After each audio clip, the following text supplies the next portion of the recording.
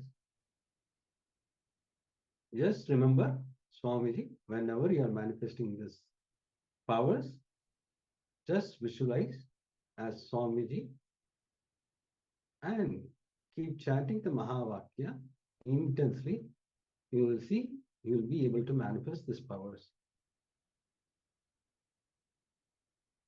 The only one thing which is stopping the power is, it is you, the self-doubt about yourself. That is only stopping the powers manifesting. So drop all your self-doubt and just visualize Swamiji and start manifesting these powers. Because Swamiji is going to manifest through you. It is not you who is going to manifest. It is only Swamiji is going to manifest through you. So develop that oneness with Swamiji. Have the deep gratitude and bhakti. This will help you to manifest these powers. I request all the participants, whatever they manifested, you can put it in the chat. If your pressure is increased or decreased, you can put it in the chat so that we can enter into the next session.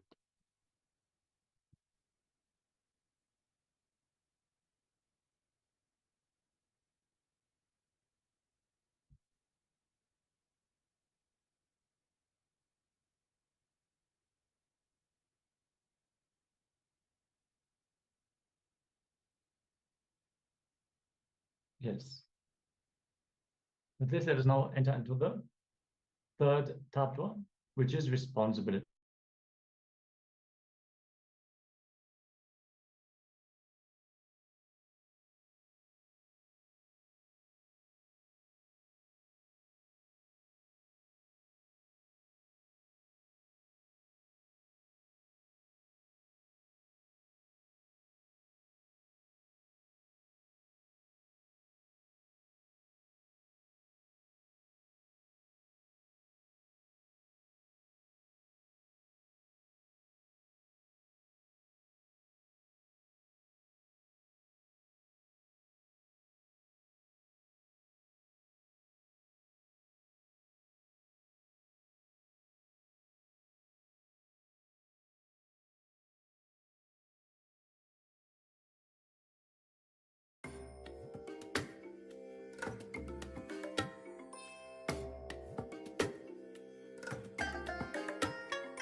I bless you all. Let you all open all your three eyes and manifest the powers of Mahasadashiva. Om Nityananda Paramashivoham. Om Nityananda Paramashivoham. Yes, Nityananda. Sorry for the technical glitch. We're going to enter into the session about responsibility, where we are going to learn how to take responsibility for all the things that are happening in and around us, how that will empower us and make us stand as a leader, understanding that if you cognize responsibility not as a burden, but as empowering, will make you a leader. So Swamiji says responsibility makes you a hero even. So let us listen to Swamiji as he is sharing the powerful cognitions on responsibility.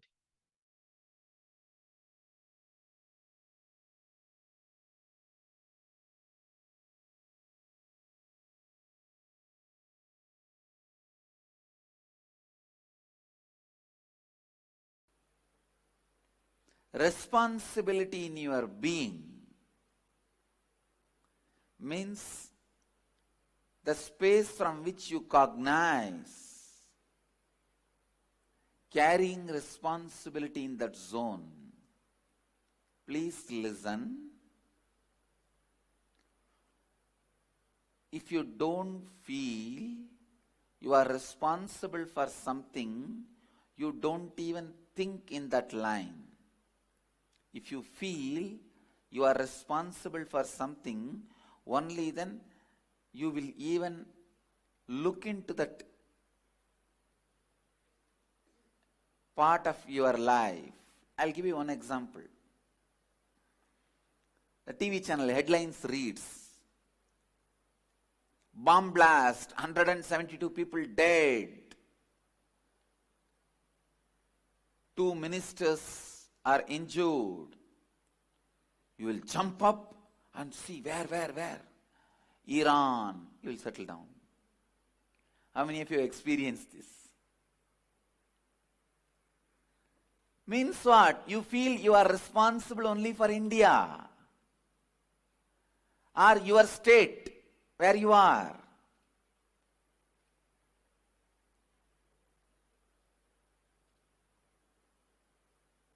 You don't feel responsible for the whole world.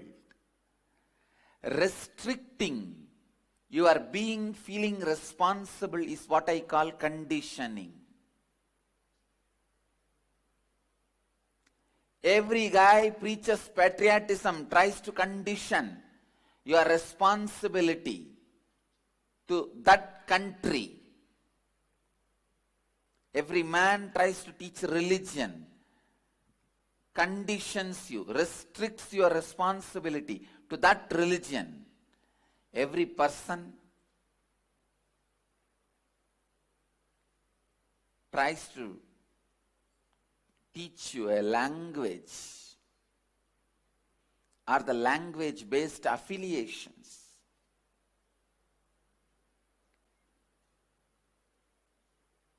Language or the language-based affiliation.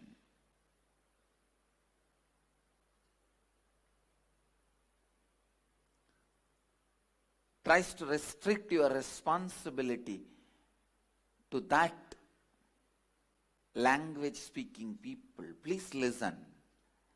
I am not against love for a country, love for a religion, love for a language, but I am against restricting yourself only to that. Restricting yourself only to that. I am against reducing your responsibility only towards that. Understand?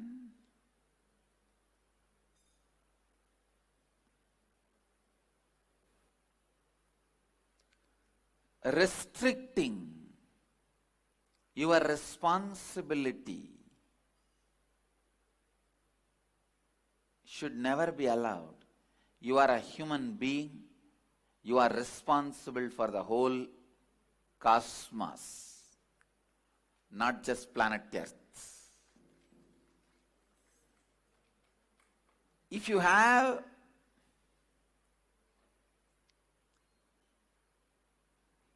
immediate action plans towards some responsibility, nothing wrong.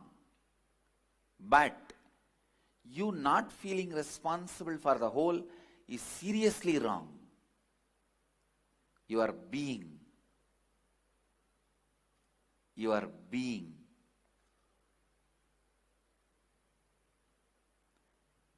should be completely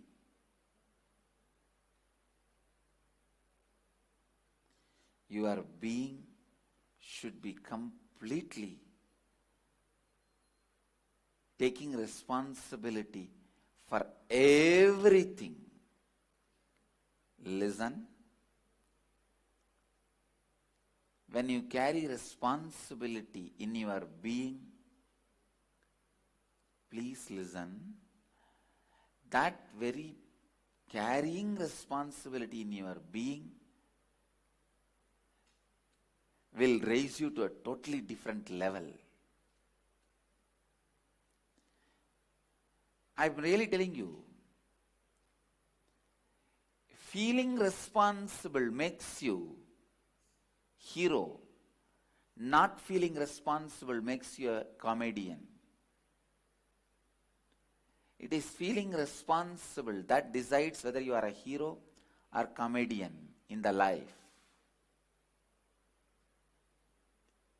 A being without feeling responsible is a useless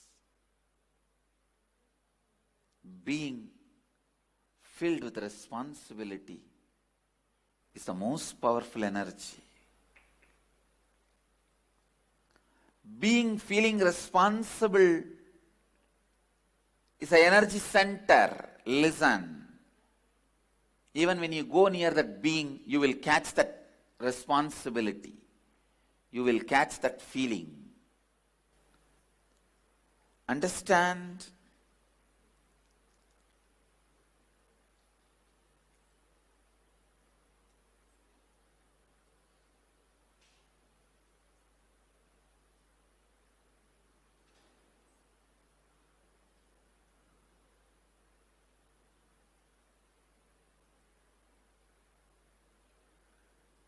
Feeling responsible in your being.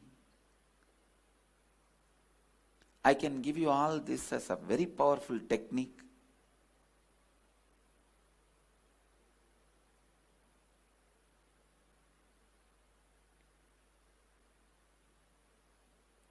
You don't need to do any action. You don't need to do any thinking. Decide from your being, you will feel responsible for the whole world. Suddenly you will see all your actions will have authenticity, thinking will have integrity. A person who has 10,000 crore wealth will not lie for 10 rupee. If he lies for 10 rupee, he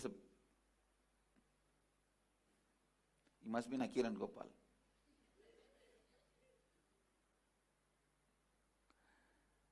No, a person who is having 10,000 crore wealth surely will not cheat out of integrity for 10 rupee. It's a rule. Nakiran Gopal is the exemption. Forget about him. As a rule, person with this much of wealth will not be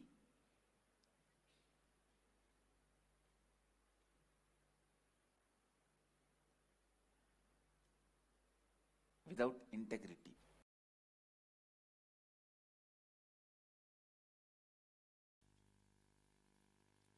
Any fellow feels the ownership.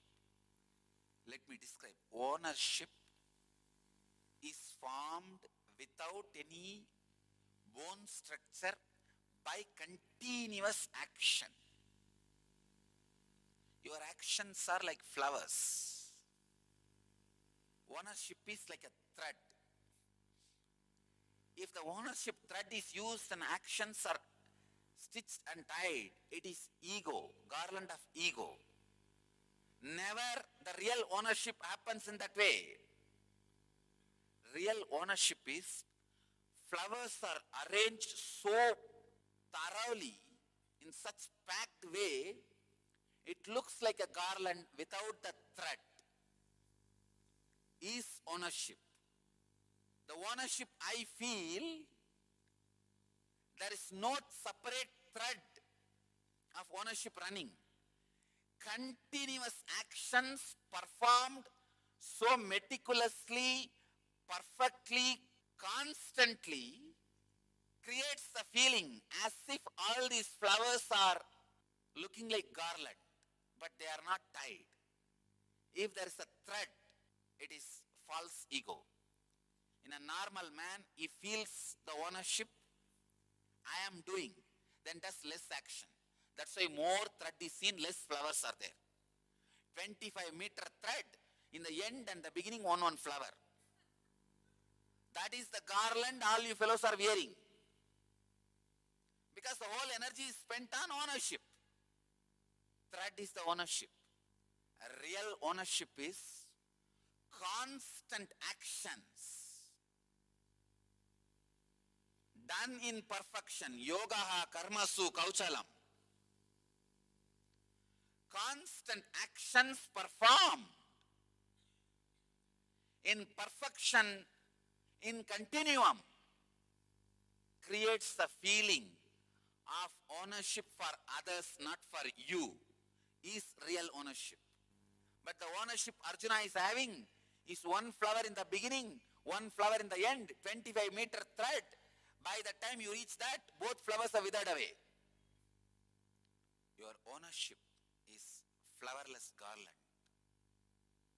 Drop that.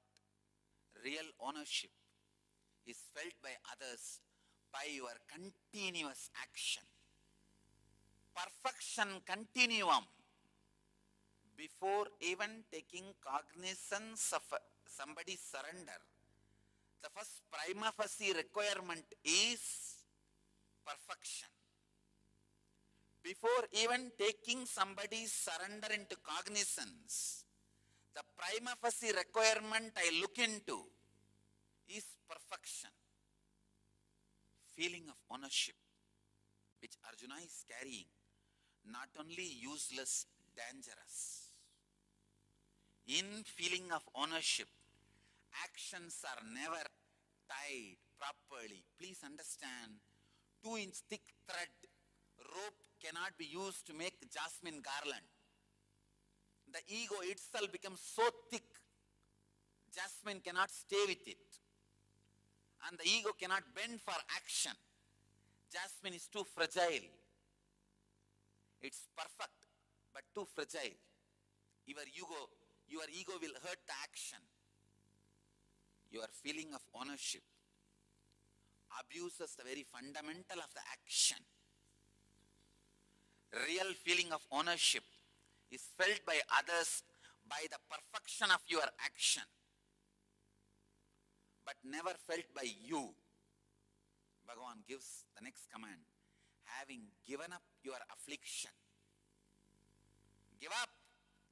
A personality like Bhagavan, when he says Nirashir Nirmamo Bhutva, Arjuna, still sitting with his long face and continue to let Bhagavan talk.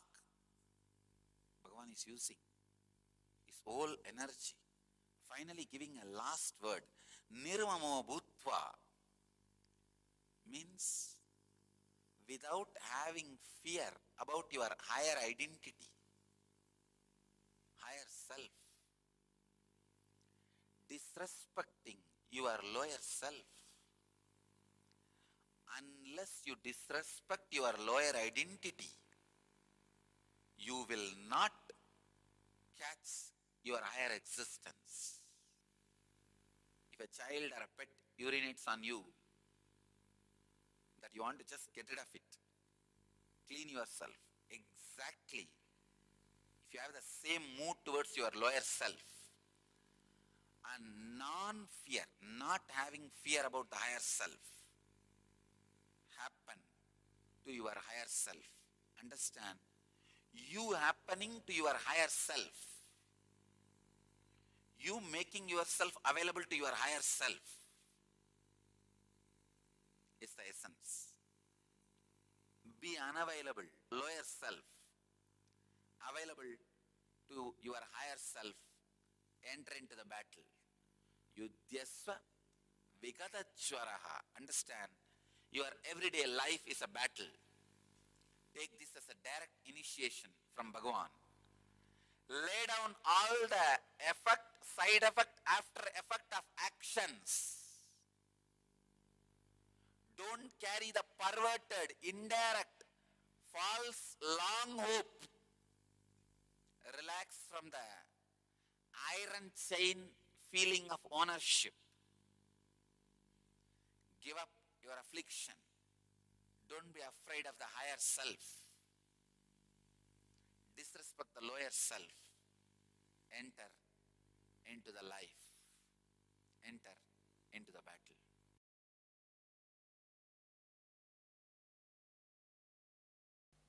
Responsibility is living and operating from the understanding that you are the source of, and therefore You are responsible for all happenings in and around you in your life. Let me repeat once more. Responsibility means living and operating from the understanding that you are the source of, and therefore you are responsible for all the happenings. Because you are the source of all the happenings in and around you in your life, you are responsible for all the happenings in and around you in your life. I feel like I am taking the inner awakening next level. In and around you. So you are responsible for all the happenings in and around you. Now clear? No, it's so beautiful to drill this tattva into your bone marrow.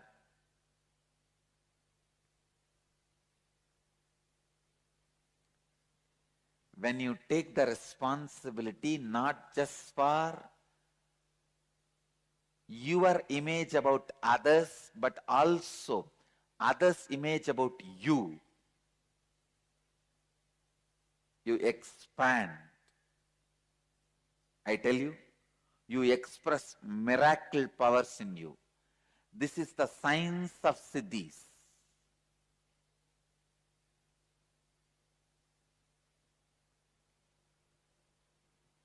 I'll give you one example. If you want the miracle power of floating on the water, first do one thing. Collect few people with whom your anyakara, your image about them is complete and their image about you is complete. Means either you fulfill what they expect from you or you complete what they expect from you. The complete alignment is there. So sit as a group and declare to them authentically with integrity, I am going to float on the water. Please understand. Keeping Kala Bhairava as witness, I am teaching you the science of miracles. Have few people with whom you are complete and they are complete with you, and declare, I am going to float on the water. Authentically decide you are going to do it. I promise that power will start expressing from you. Because all miracle powers start expressing when your image about others and others' image about you is complete in your life.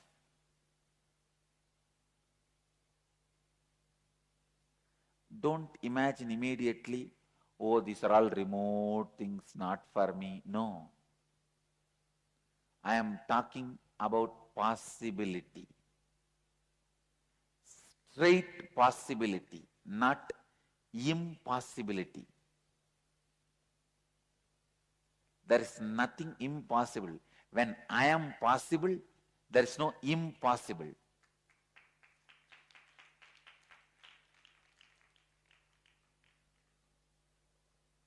No, I'm not giving this as a quotation for clapping and just dumping it in a Facebook. No.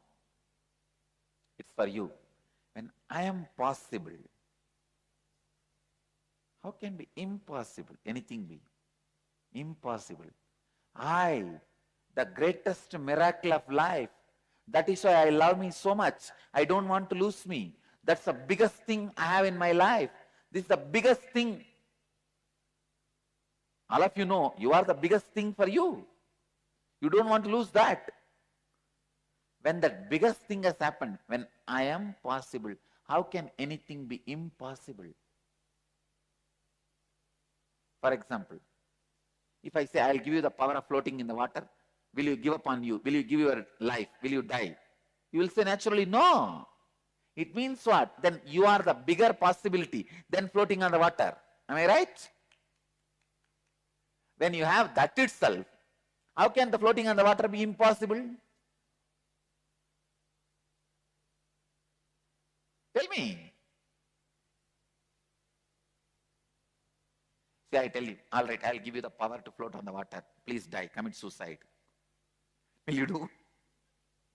You won't. Because you know that me, I am the biggest possibility. I am the biggest happening. How can I give up that just for floating on the water? Then, when that big possibility itself has happened, why can't the floating on the water can happen?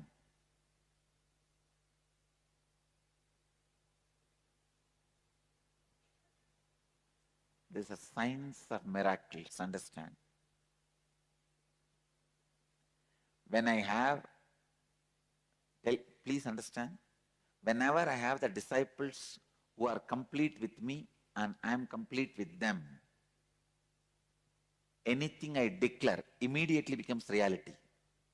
Why sometime after Kalabhairava declares it takes few days for it to become reality? Because the receiver may not be complete. So little completion is required. But Kalabhairava takes the responsibility even for his incompletion and gives that as a boon. At least after the boon is delivered, he should make himself complete. Understand? If Kalabhairava says, it will happen when it happens, then he may do 10 miracles out of 100 reading. But if he declares date, time and everything, he will do 80 miracles out of 100 readings. But the 20 failure is the biggest, the largest way he can stretch his hand is stretched. And they missed. Clear? He can be integrated, but he will not be authentic.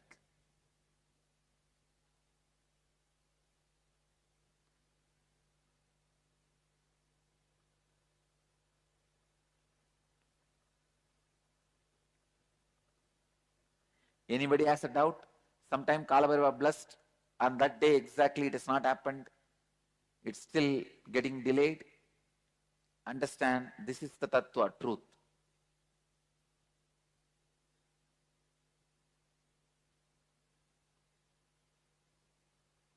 Understand? I'm not justifying, I'm just telling you the truth.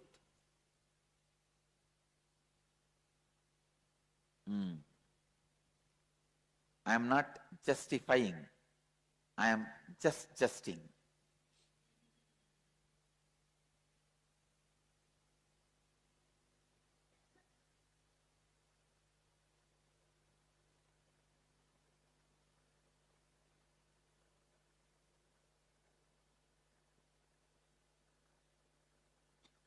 Justifying happens after failure, adjusting happens before entering, justing happens to be the truth.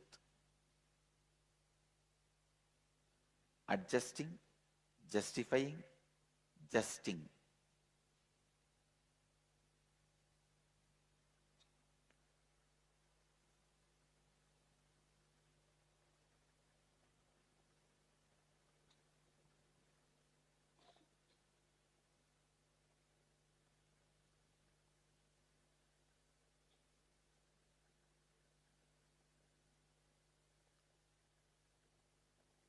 Usually, you take responsibility based on your understanding of the peak of your energy.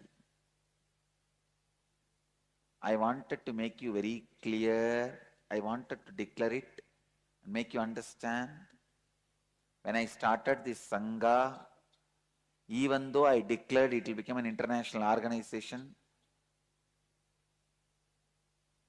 that was not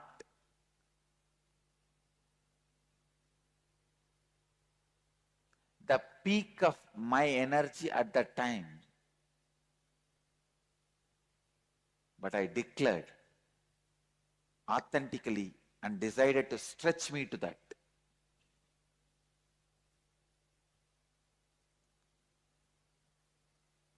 Usually we take responsibility based on our understanding of peak of energy. It is actually other way around. When you take responsibility with integrity and authenticity, the peak of your energy just expands and fulfill the responsibility you have taken up. Psychoanalysis is the solution given to the levels of the problems of the beings by the philosophers. But the solution never works. If you are bored, totally, if you are tired of going to the same psychoanalysis, if you yourself decide that I have become alright, then you are alright, that's all. There is no other way of solving it. Enlightenment. Philosophers give the solution of psychoanalysis. Mystics give the solution of enlightenment. Enlightenment means not analyzing, just throwing away. Analyzing your dustbin, is it going to help you? Analyzing your dustbin, is it going to clear you? Analyzing your dustbin is not going to make. To solve the issues, if you want to clean your house, if you put everything from the dustbin, start analyzing it. Is it going to clear your house? Is your house is going to become clean? No. Only by throwing the things totally away, merging into the ananda, ecstasy, the problems are going to be solved. The three things. For a physical problem, they make the energy to come from inside. For a mental problem, they teach you how to switch it off. For the being level problem, they put you in the ecstasy or the bliss. The solution from the mystics is total. Solutions from philosophers is intellectual. But for the logical mind, if you look superficially, the healing system born out of logical things feels like good. The education system born out of logical mind feels like good. The solution for the being level problems, psychoanalysis, feels very good because they are the established systems. Mediocre things always flourish because mass is always mediocre. The mystical things are never for mass, it is only for very few intelligent people. For mystical things, you need to have a little patience. You need to go through it. You need to allow the process to happen. You cannot just jump. But mind is monkey. Mind is totally restless. It wants instant. A small story. 3 monkeys. They got 1 mango. All the 3 wants to share the mango. How can 1 mango be shared by 3 monkeys? They went to a master for solution. Master said, all right, all the 3 of you, plant this mango. Once the mango tree comes, you will have a lot of mangoes. You can satisfy your whole life by eating the mangoes. These 3 monkeys thought, all right. They planted. 1 monkey took the responsibility of pouring water. monkey, putting the manual. Third monkey, security. 6 months, they did their job religiously. But unfortunately, the seed has never sprouted. The tree has never happened. They went to the master to complain. What did you teach? What has happened? We have lost even that one mango. Why did he give such an idea for us? The master called all the three of them, started inquiry. What has happened? First monkey said, every day religiously I poured water morning 6 o'clock. I stopped even going for a morning walk, but I poured water religiously. Second monkey, every day evening 4 o'clock I put the manual. I stopped even going to the gym. Doing this religiously I did. I do not know what has happened. Third monkey, 24 hours I was standing there as a security. I never even went for my dating. I was there as a security. Not only I was standing there as a security, every day at least once I digged out and saw whether it is sprouted or not. You need to give little space for a mango to sprout. Not only water or the manure, a little bit of space for the mango to sprout. Your very urgency, your very restlessness will not let the mango to sprout. With mystics, you need to give a little bit of space, little bit of time to let the meditation work in you, to let their presence work in you. If you want the plastic rose, it will be available ready-made. But if you want the original rose, you need to wait for a few days so that it can flower. If you get from the market cut rose, don't think it's original rose. When I say original rose, I say the rose with the plant. You need to wait for a few days. So you need to wait. But mind is such, we are not ready to wait. The restlessness, that is why we take the solutions given by philosophers. We take the solutions given by logic mind. When you take the solutions of the logic mind, the philosophy, you solve it only superficially. When you take the solutions given by the mystics, not only you solve it, you dissolve it. Your very personality transforms. Your very being undergoes a new alchemy. Man becomes divine. Man just reaches the ultimate flowering. Just you become enlightened. Your consciousness takes a new dimension. You reach a different space.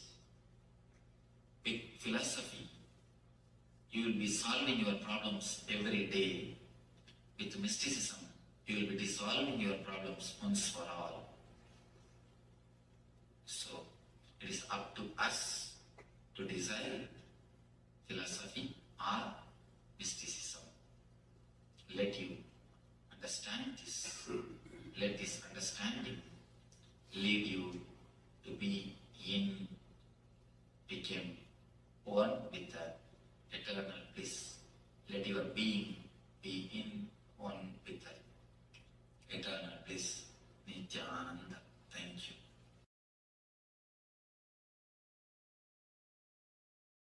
If I am giving that as answer, it is only an all-encompassing answer. Stage intellectual stunt.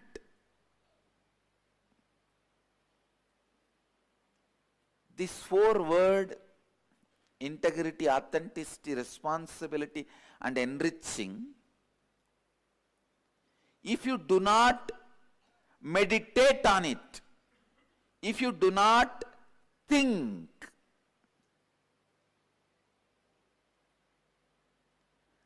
These 4 words can be just like Buddha's answer. Desire is the root cause of suffering. What will you do with that answer? Tell me, can you give up all the desires? That is why people decide living with the desires and having some suffering is much better than throwing away all the desires. Because now when you try to throw away all the desires, that becomes one more problem. You get into one more impracticality.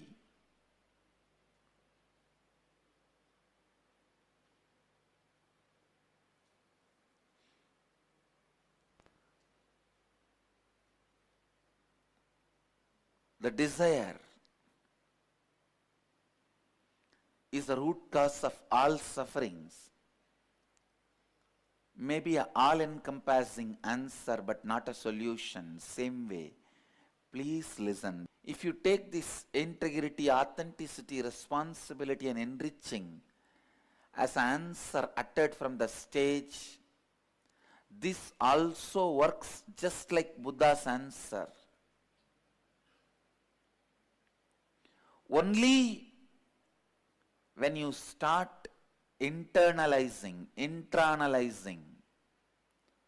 through the inner awakening, it becomes precise, experiential solution for you. Please understand, this is the answer for the question. People ask me, why should I come to inner awakening if I am attending everyday satsang? In everyday satsang, when you listen about this integrity, authenticity, responsibility, enriching, completion, it is only like Buddha's answer, all-encompassing, but not solution. Only when you attend the inner awakening and internalize it, it will become solution for you. Understand? All-encompassing answers are good entertainments, but will not lead you to enlightenment. There are some solutions which cannot be all-encompassing, like tantric techniques. Amazing solutions. Any problem you have, you can be liberated from it in 10 minutes, 7 minutes, 15 minutes, not more than that. No tantric technique needs more than 21 minutes, because if the technique needs 21 minutes, the technique is considered as dirt in tantric tradition. Amazing solutions.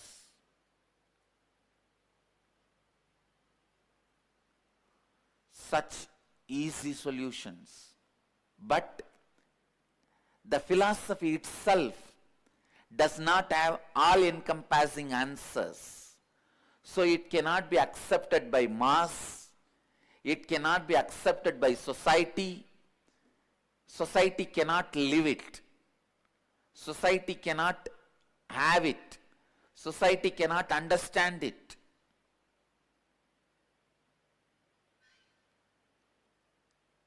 However powerful the root pattern can be, Tantra can finish it off in less than 5 minutes. Less than 5 minutes. A man can become an eternal brahmachari. Even from his consciousness, the sex will be wiped out. Just by the techniques which you may need to practice for 3 minutes, 4 minutes. But it has no all-encompassing answers. It only has a precise solution.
Yes, Nityananda, all of you.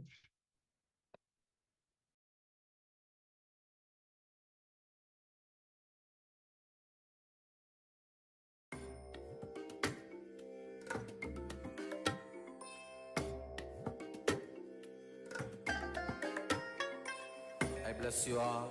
Let you all open all your three eyes and manifest the powers of Mahasadashiva. Om Nityananda Paramashivoham. Yes, Nityananda. After this beautiful session on responsibility, we would naturally like to invite all of you to become part of the Paramashiva Sena, to be part of this great Kumbh Mela happening, conducted by Kailasa, taking up responsibility for the whole of humanity by taking up Paramashiva's work. We're going to share the links here in the chat, and just keep an eye out for the promo videos in between the sessions to have the opportunity to become part of this great happening, the grand revival of the enlightened, ancient enlightened Hindu civilization and nation, Kailasa, which has already been created. Naturally, more and more people will revive the grandeur of this great nation. So we want to invite all of you. And let's get ready for the Kumbh Mela celebrations, which are starting soon. If you commit to volunteer for 1 month in Kailasa, Los Angeles, you can become part of the Rajya Sabha of Kailasa. And if you commit to volunteer for 3 months in India, you can become a part of the Rajya Sabha in India, in Prayag. More details will be shared. So if you're not yet aware of this, make sure to sign up. And yes, let's continue with today's Paramashivoham session on responsibility. We're going to enter into the internalization exercise on responsibility.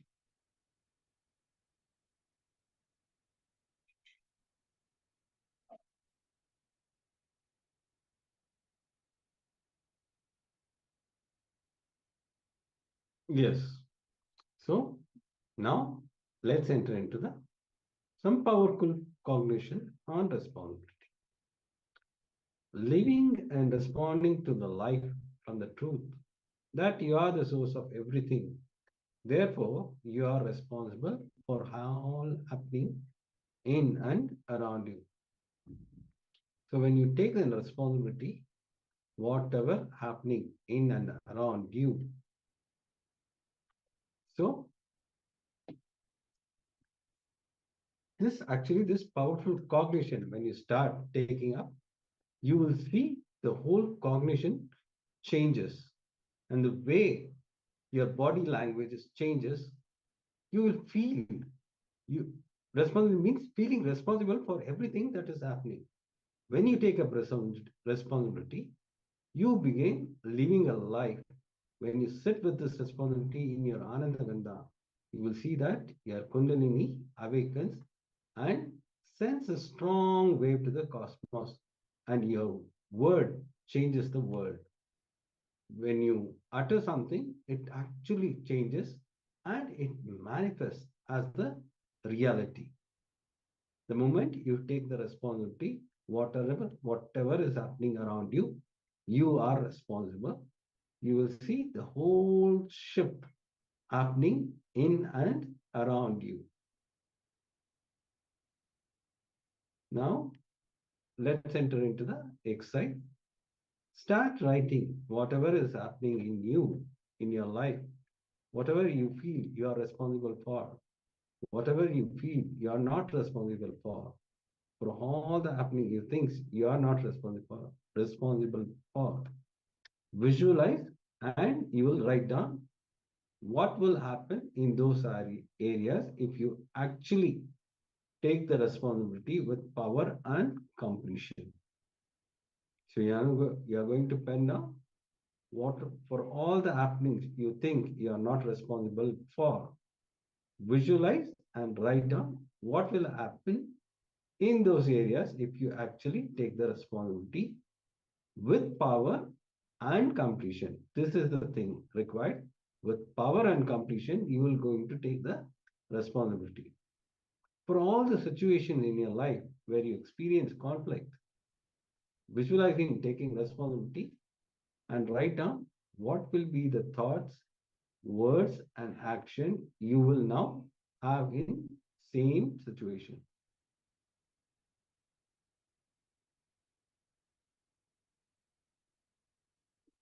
Now please pen down, have your book and pen.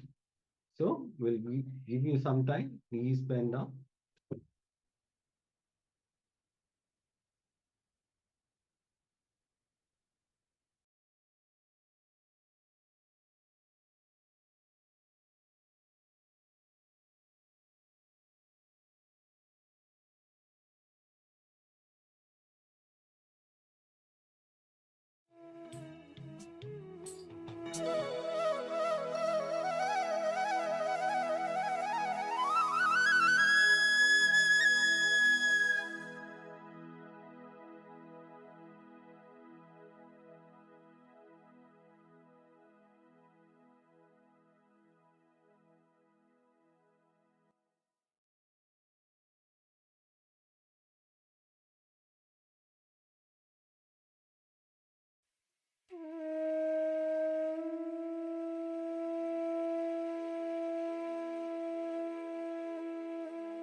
Yes.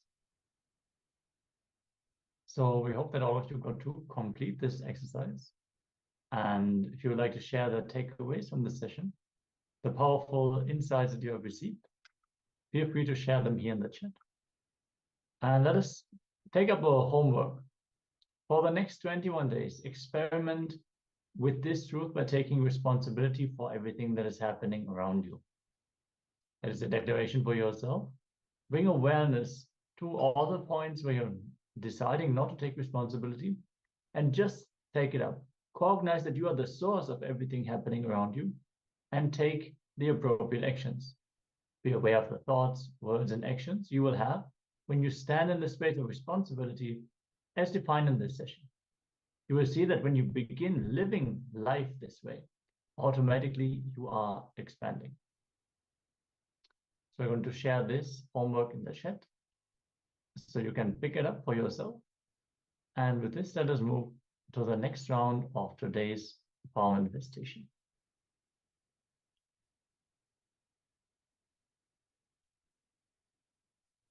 So here you will be scanning the pulse of the other person. You can team with your family members, or if nobody is there, you can team with your Zoom chat in the Zoom with the other person, and you can check the pulse. So it would be easy if you are with your family, because you need to check the pulse of the other person. Otherwise, you are going to scan your own pulse. If nobody is there, you can scan your own pulse. So if you have a blood pressure meter, that will also tell you the pulse rate. And in this round of the power manifestation, you're also going to change the pulse rate. So you take an initial measurement and you tell your family members not to tell you what is the pulse rate. So we're going to have scanning for the pulse and then changing it. So they're not going to reveal the pulse that you had.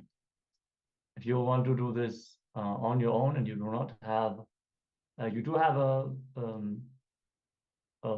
blood pressure meter, you can just, without looking at the screen, you can take a picture with your phone. And then as you sit and chant the Mahavakya, change your pulse rate. And then just compare the before and after. So you can both scan for your own pulse and change it as well. Let us now connect to Swamiji in the space of oneness. Let's chant the Mahavakya. Om Nityananda Paramashivoham. Om Nityananda Paramashivoham. Om Nityananda Paramashivoham.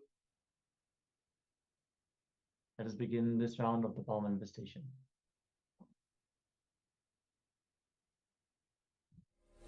Om Nityananda Paramashivoham.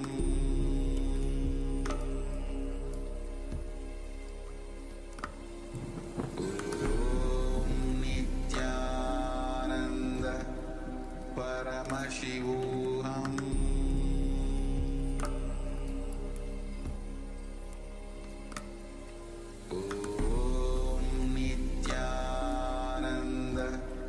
Paramashivoham.